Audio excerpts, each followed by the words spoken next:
4월 10일 총선이 이제 13일 남았습니다.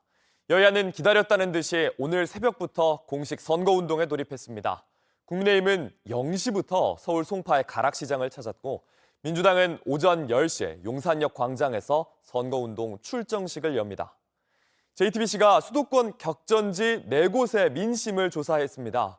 서울 용산만 오차범위 내 접전이었고 나머지 3곳은 모두 민주당 후보가 오차범위 밖에서 앞서는 걸로 나타났습니다. 유정화 기자입니다. 서울 용산은 대통령실 이전 이후 새로운 정치 중심지로 떠올랐습니다. 윤석열 정부 통일부 장관을 지낸 사선의 국민의힘 권영세 의원에 서울시 행정부시장 출신인 민주당 강태웅 후보가 도전장을 냈습니다. 4년 만에 리턴 매치입니다. JTBC 메타보이스 조사 결과 서울 용산에서 민주당 강태웅 후보는 44%, 국민의힘 권영세 후보는 39%로 나타나 오차범위 내 접전입니다. 반면 당선 가능성이 누가 더 높은지 물었더니 강 후보가 32%, 권 후보가 39%로 나타났습니다. 선거 기간 여론의 추이를 지켜봐야 하는 겁니다. 대통령실이 있는 용산에서 정부 지원 여론은 38%, 정부 견제 여론은 43%였습니다. 격전지 한강벨트에 속한 서울 중성동 을입니다. 현역 의원인 민주당 박성준 후보가 45%로 도전자인 국민의힘 이혜훈 후보의 36%에 앞섰습니다.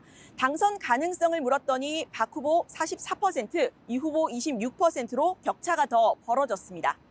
이 지역구에선 대선 때 민주당 이재명 대표에 투표했던 91%가 박 후보 지지 의사를 밝혔지만 윤석열 대통령에 투표했던 69%만 이 후보를 지지하겠다고 했습니다.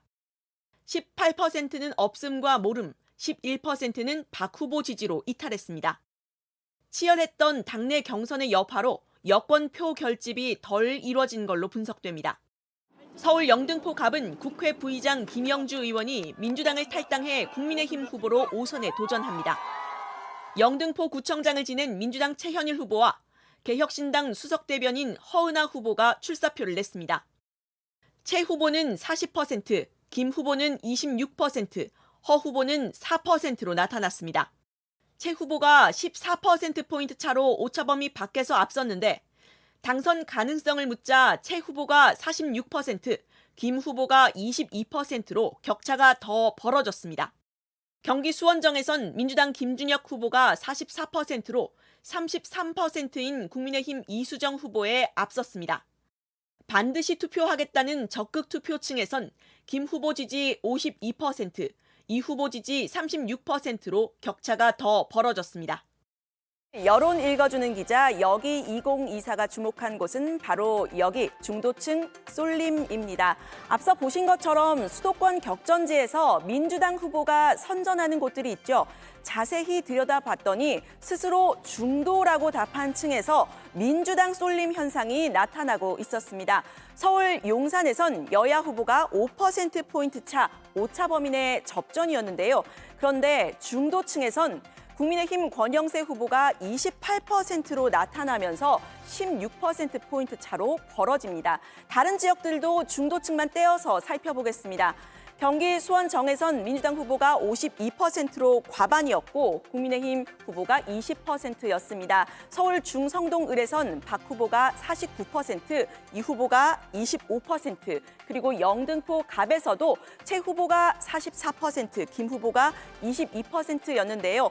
지역구별 중도층 표본이 작아서 오차범위가 플러스 마이너스 7.5% 이상인 점을 고려를 해야겠지만 수치상으론 민주당 후보 지지율이 국민의힘의 더블 스코어에 가까운 겁니다.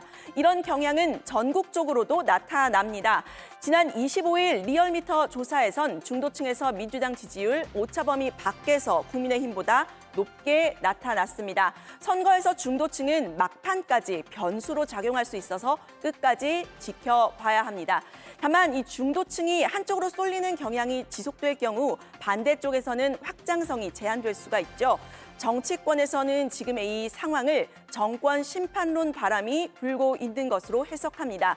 연일 선명성을 내세우고 있는 조국 혁신당의 선전도 심판 여론을 끌어올리는 한 요인으로 꼽힙니다. 조사한 지역구 4곳에서도요.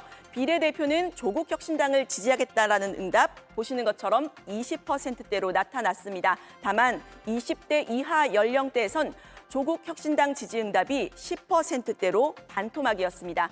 부동층으로 꼽히는 20대 이하 청년층 표심의 향배도 선거의 변수가 될 수 있어 보이는 대목입니다. 보도와 관련한 자세한 사항은 중앙선거 여론조사심의위원회 홈페이지를 참고해 주시면 됩니다. JTBC 유정화입니다. 아침엔 앵커 정재우입니다. 지금 이 기사 가장 먼저 매일 아침 7시 반에 보실 수 있습니다. JTBC 뉴스 채널을 구독해 아침엔과 하루를 시작하세요.